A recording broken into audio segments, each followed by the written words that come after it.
Hi, I'm Mitch. Thank you for joining us on the Restoration Road, where culture connects with Christ. Today I'd like to share with you four stories. Four stories that occurred when I was about 9 to 10 years old that were milestone events in my life. The first was when I grew up just living down the road from my local church.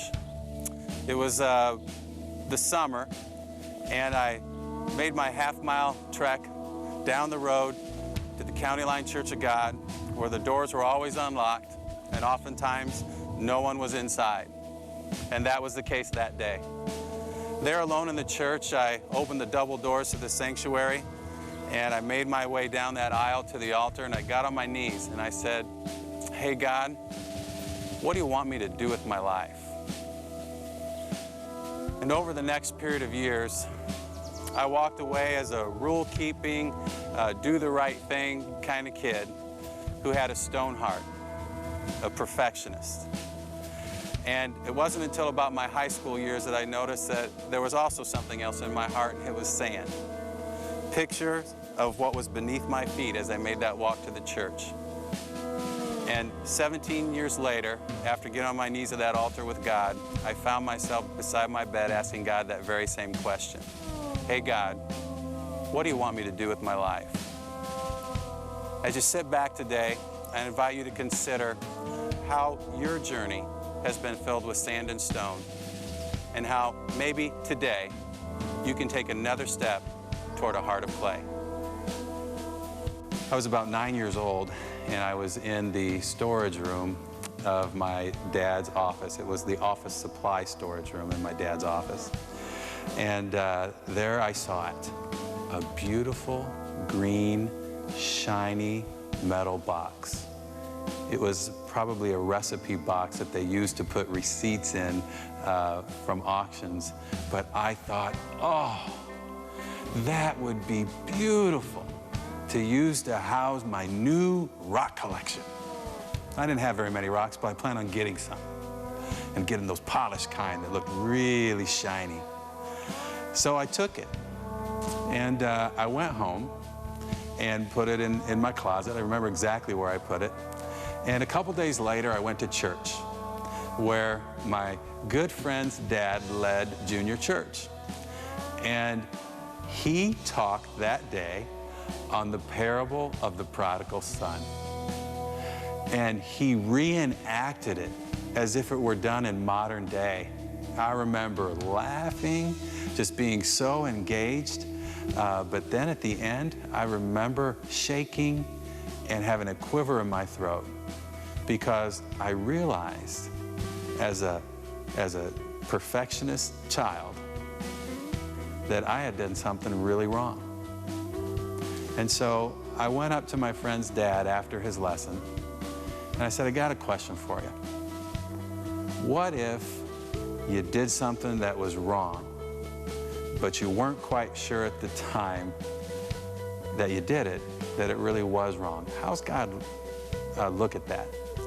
And I remember him talking to me about God's forgiveness, and that you can trust in God's forgiveness and God's grace. And it was the beginning of me realizing that I had broken the commandments of God. I was a sinner, and I was in need of salvation in Christ. And so I went home that day, and Sunday lunch at the dinner table with my mom and dad, I confessed my hidden secret. And I'm telling you, my mom was appalled. The wrath of God came down on me right in that moment. How could you ever think of taking anything that wasn't yours? But in the other corner was my politician salesman dad. And he came through like a champ. He said, Mitchell, I own the office and everything in it. You can take whatever you want. Now, I think he just didn't want me to feel bad. But I walked away from that table liking my dad's theology a whole lot more than my mom's. It was less convicting. What about you? What's your shiny metal box? What are you letting get in the way of your restoration toward God. Maybe you're white-knuckling something in your life and you need to open your hands and soften your heart and let God take it away and allow Him to restore you. You know, it wasn't long after that I prayed to surrender my life to Christ as a child, ask Him to come into my heart and forgive me my sins, though seemingly few, and be Lord of my life. In May 1975, I was 9 years old and headed to the Indianapolis 500. And while we were there watching the race, the entire first half of the race, I kept pestering my mom and dad, "Hey, let me go to the gift shop. Let me go to the gift shop. Let me go to the gift shop." And finally they relented, and I made my 1-mile trek to that gift shop where the most unbelievable Indy 500 memorabilia was on display for sale. And so I walked through those doors and I wanted everything in it, but there it was. Hanging on a rack was that blue tie-dyed Indy 500 t-shirt that I wanted so badly. So I got it, I bought it, and I put it in my plastic sack, and I was so happy as I exited those doors. And then I couldn't believe what I saw. You see, an Indiana thunderstorm had come, and it was about halfway during the race. And at the 101st lap, they called the race as Bobby Unser slid to victory over Tom Sneva. And so that created a problem for me. Now there were 400,000 people between my parents and me. So with each step back to those seats, I kept thinking that maybe I'm going to become a permanent resident of Indianapolis. And I finally get to the section where we were seated, and I got tears in my eyes, and a woman comes up to me and says, "Are you lost?" And I said, "Yeah, but my parents are right up there." And she says, "No, they're not. They cleared out the section." I said, "Oh, my parents would never leave or forsake me." And she said, "Well, do you want me to take you up there and you can look for yourself?" And I said, "Yes." So I went up those steps and I looked, and I was amazed that they were not there. My parents were gone. And as we made our way down those steps, I saw somebody I recognized. And he was on one of the 3 buses that my dad had brought to the Indianapolis 500 that day. And he took me back to the bus, and there sat my mom and dad, and I was livid. How in the world, when I was lost, did it depend on me to get back to you? You know, that same year, I surrendered my life to Christ and received Him as Savior and Lord, and I was baptized, and I received the forgiveness of my sins. But in the same way that I earned my way back when I was lost to my parents, I thought that I had earned my way back to the Father, to God, with a stone heart, with my right choices for my salvation, for my own restoration. And I tried to be God in my own life. I saw myself as the designer and restorer of my own life. I saw it as it all depending on me. And you know what? It takes a chisel to restore a stone heart. Sometimes we even do it in our sand-heartedness. We're loose and licentious and scattered, but we still have these rules and regulations and stipulations of our own. We're still God in our own lives. We're still the designer and still the restorer in our own lives. And it takes a storm to shape and restore a sand heart. Both stone and sand are symbols of pride, but God desires something else. He desires a clay heart, one that's malleable in the hands of the potter. And a clay heart is a humble heart. It fully surrenders all 4 chambers, the will, the intellect, the spirit, and the emotions, to Christ as Savior and Lord. And then He restores us. It's all about grace. God's riches at Christ's expense. He makes us new. When I earned my auctioneer's license, I was the youngest licensed auctioneer in the nation, and my grandfather, Grandpa Russell, took me at household good auctions in order to teach me and train me on the job. So he had me auction, and I had the portable PA system. There were 200 or 300 people in this small Indiana town and out in the yard, and we were standing on a porch, and I came up to my next item to be auctioned, a curio cabinet. And I knew that the mark of a good auctioneer was to keep the sale moving so you weren't giving things away at the end on behalf of the seller to a very small crowd. So I came up to this curio cabinet and I said, $100, $200, anybody else? And Grandpa Russell in front of everybody says, wait, Mitchell, stop, stop, because I was getting ready to say sold. And I looked at him, I was kind of impatient about what was going on, and I said, yes, and he said, is there anything you can say about this cabinet that people might want to bid more because you say it? Now everybody's hearing this whole conversation. It's just like it's between Russell and me, but 200 people are eavesdropping in. And I said, well, the wood is hand carved, it's beautiful. He said, don't tell me, tell them. So I looked at him and I said, oh, the wood is hand carved. How could you afford to do it today? 200, 300, 400. Anybody else? And he says, Mitchell, stop. I said, yes. He said, is there anything else you can say about this that might help the people bid even more money? And I said, well, the beveled glass. It's amazing. Look how heavy it looks. I don't know how you'd even do it today. Mitchell, don't tell me, tell them. Oh, look at the beveled glass. How could you afford to do that today? 400, 500, 600, anybody else? Mitchell, stop! Yes. This is working pretty good. Is there anything else you can say about this that might help them bid more money? And I looked down and I said, wow, and I'd overlooked it the whole time. I said, look at the feet, they're hand carved. Look at the detail. And I looked at Grandpa Russell and I said, I know, don't tell you, tell them. So I looked at the crowd and I repeated everything that I had said. I said, oh, look at the feet, hand carved, look at the detail. 600, 700, 800, 900, anybody else? And I looked at Grandpa Russell and I said, can I sell it now? And he says, yes. And I said, sold, $900. You know, Grandpa Russell told me something else that I left out in those conversations. In front of that crowd that day, he said, Mitchell, if I can get you convinced, I can get them convinced. You know, it was about a decade later that I felt that's what God had been saying to me all along. Mitchell, if I can just get you convinced, I can get them convinced. You know, I think so many of us are selling out our lives for 100, 200 when God determined 5, 6, 7, 8, 9, 10, 100-fold.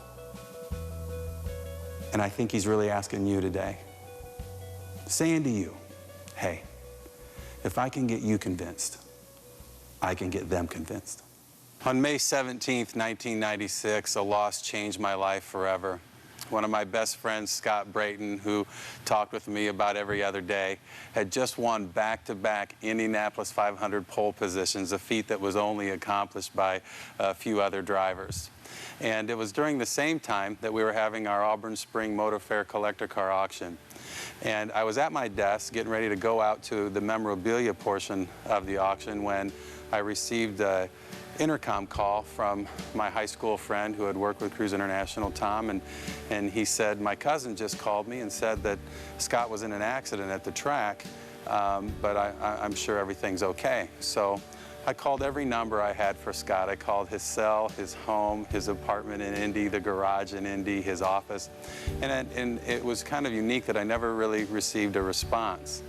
I went out to the memorabilia auction and my dad said, I'm going to go home and just see what's going on television in regards to that accident. Dad called me and said, hey, they're showing film of drivers who died at the track on ESPN. And I said, oh, that's just got to be coincidental. And a few minutes later, Dad called me and let me know that Scott had died in a car accident at the Indianapolis 500. You see, he had been testing a backup car, and he had driven it for about 25 laps. But in turn 2, at about 230 miles per hour, a faulty tire disintegrated. And when that rim hit the oily pavement, it was like an ice-like effect. And Scott hit the wall, creating more G-forces than any human could bear, and he probably died instantly. I went home, crawled in bed, and watched on all the sports networks one of my best friends die again and again and again. I remember thinking, alive, alive, dead, as this car spun. You see, no matter how tightly Scott had hung on to the steering wheel of his car, because one of the 4 tires was faulty, he was doomed for relational wreckage. He was doomed for death. In our lives, no matter how tightly we hold on to the steering wheel of our lives, if we just hold back one of the 4 chambers of our hearts from God, we're going to experience relational wreckage and we're going to die inside. You know, when Scott's car hit the wall, it was a picture of the vertical breaking apart from the horizontal. It was the steering column breaking apart from that axle. And that's the same thing that happens to us when we want to hold back part of our lives from God. We have to separate the vertical, our relationship with God, from the horizontal, our relationship with others. But when we don't do that, when we fully surrender and take our hands off the wheel of our lives and give it to God, give it to the restorer, when we choose to with our wills, think to with our minds, pray to with our spirits, and want to with our emotions, He makes things new. As I look back in a year of milestones in my young life, I see how I tried to let the old contain the new. I tried to put God in a box of religion. And at the end of the day, it meant that I would be God in my own life. Addressing this kind of thing, Jesus told a short parable. He said in Matthew 9, "No one sews a patch of unshrunk cloth on an old garment, for the patch would pull away from the garment, making the tear worse." That would happen when you would wash the garment. The patch would shrink and it would make the whole thing tear. "Neither do men pour new wine into old wineskins. If they do, the skins will burst, the wine will run out, and the wineskins will be ruined. No, they pour new wine into new wineskins, and both are preserved." Jesus was saying that He didn't come to patch up the religious system, the Pharisee system. He didn't come to do that. He came to start a revolution. And even today, 2,000 years later, I see how often we try to put God in a box. We try to patch up our old traditions, and it limits the kingdom of God. It limits Jesus' vision. We contain it. See, Jesus designed a model that couldn't be contained. He designed it so our bodies would be the temple of the Holy Spirit. Now, that's a big thing to think about. That means that wherever we lock eyes with another human being, that's an opportunity to reveal the heart of the restorer. Every act now becomes an act of worship. Every single microsecond becomes an act of worship. Paul wrote to the church that you're God's field, you're God's building, you're God's temple. Now think about that. We were designed to have the Spirit of Christ break through that new wine, that revolution, everywhere we go, in everything we do, because it's who we are. Have you thought about surrendering your body as God's temple? That every microsecond would be an act of worship for you. That every time you lock eyes with another human being, it would become an opportunity for you to reveal the restorer. You see, the old can't contain Jesus' kingdom, His new wine. Patching up any tradition that may be well-intended, patching up any building, any containing of the kingdom of God, it's just not going to work. No, we need to be new wine in new wineskins and release the Spirit of the restorer in us everywhere we go. Such a pleasure to be here with Bob Yalberg, a mentor of mine, the founder of Broadway Church. Your ministry reached my life in so many ways. And when I was thinking about how can we communicate Jesus' parable about the old can't contain the new, you came to my mind as being a living picture of that. So I want to thank you for being with us today. My privilege, Mitch, believe me. And you have championed the idea of prayer being online with God, in a relationship with God. And I would just love for you to share your story, maybe picking it up at 12 years old when you knew what God wanted you to do with your life. And when I was 12 years old, I accepted the Lord. And it was soon after that that I had a wonderful pastor, Reverend Foltz. And his example led me to want to be a preacher. Wow. My parents were all for it, and my grandmother had prayed for me before I was born. Really? Oh, yes. So I know her prayers were a part of that. Wow. And then you went to seminary? Went to Oberlin College a year, almost lost my faith there, and found my real faith. Then undergraduate at Bowling Green State, and started preaching in my hometown, little town of Neapolis, Ohio. 200 people when everybody was home. And we had 200 people when everybody was home? That's right, when everybody was home.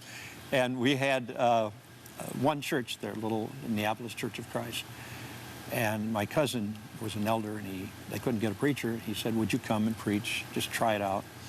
And I was a junior in college. Oh, that was the greatest day of my life. Oh, I bet. I was asked to come and preach. And we ended up being there 10 years. Ruth Graham said one time, if you don't pray for more than 5 minutes in a setting, the only voice you hear will be your own. Have you found that to be true, that the more time you put in prayer, the more time that you have that opportunity to hear God's voice instead of your own? Yes. Prayer is conversation. How can we get to know someone if we don't spend time with them? Exchanging. And it's not all talk either. Lately I've been writing in my journal words that I think God is saying to me in silence. And wow. That's a whole new experience. Wow. Because a new experience at 77. Wow. Yeah. So, Bob, Broadway started to take off through this heart of prayer, the relationships that you developed, confession, authenticity, restoration, and you felt a calling, I think, to pray about the pornography issue in Fort Wayne. Can you tell that story? A hardcore porn store, the Erotica House, moved in the same block as our building. And our children had to walk past that place. Now, 5 years before that, a group of pastors started praying in the little chapel down at Broadway. I always tell them they were a motley crew. I thought the downtown pastors would come and pray. They were too busy. And I was new on the block anyway. So these were guys that nobody knew, and they had nobody, and they just started coming. And we prayed for 5 years together. After those 5 years, then the porn issue really got wild. So 5 or 6 of us came together, and that was the beginning. And then we invited pastors, we invited community leaders, and we showed them actual porn that was being sold in the stores. And that was a big risk.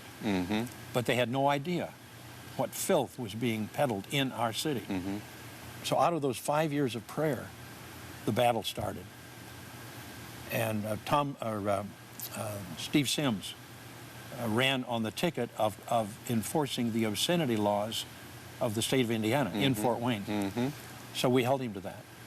God held him to that. And he sent undercover people into the stores. 47 cases, court trial, declared it obscene.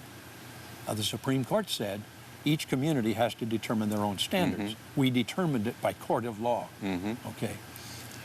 And 2,000 people from 52 churches picketed for 2.5 years. Catholics, Protestants, Pentecostals, evangelicals, black, white. They prayed on street corners. They got outside of the 4 walls. And the church became the church. Wow. And Tom Blees said, you've got 2 rights. You've got the right of assembly, you've got freedom of speech. Don't say a word, hold your sign. When you get the prosecuting attorney, who is the most strongest law enforcement officer in the county, You get the church and the community, and you get the court all working together. It's like a three-legged stool.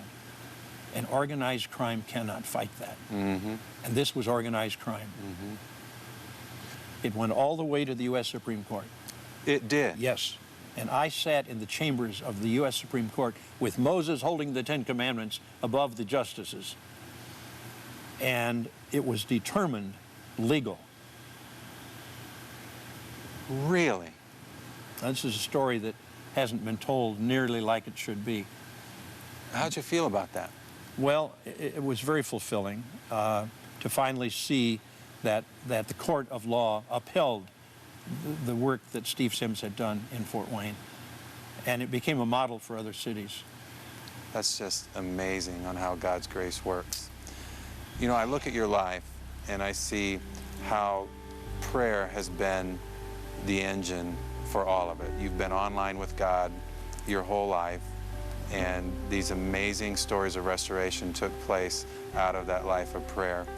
What would you say to somebody who's watching today and they're considering a relationship with God? They're tired of religion and it hasn't worked out. They've tried to put patches on old cloth. They've tried to put old wine in old wineskins or new wine in old wineskins. It's just not working, you know. Religion instead of relationship. What would you say to them today? Religion is man trying to find God. It doesn't work. Christianity is God finding man through the Lord Jesus Christ. The Christian relationship is the only one in the world of all of the religions that has a living God. Jesus Christ is alive. He is available. And it isn't until you're broken, it isn't until you've given up that you'll really get serious about Jesus. There's nothing in all of this world like following Jesus Christ. Amen. Bob, thank you. It's been an honor and a pleasure. Oh, back to school, to prove to my dad I'm not a fool. I got my lunch packed up, my boots tight. Hope I don't get in it. I go back to school.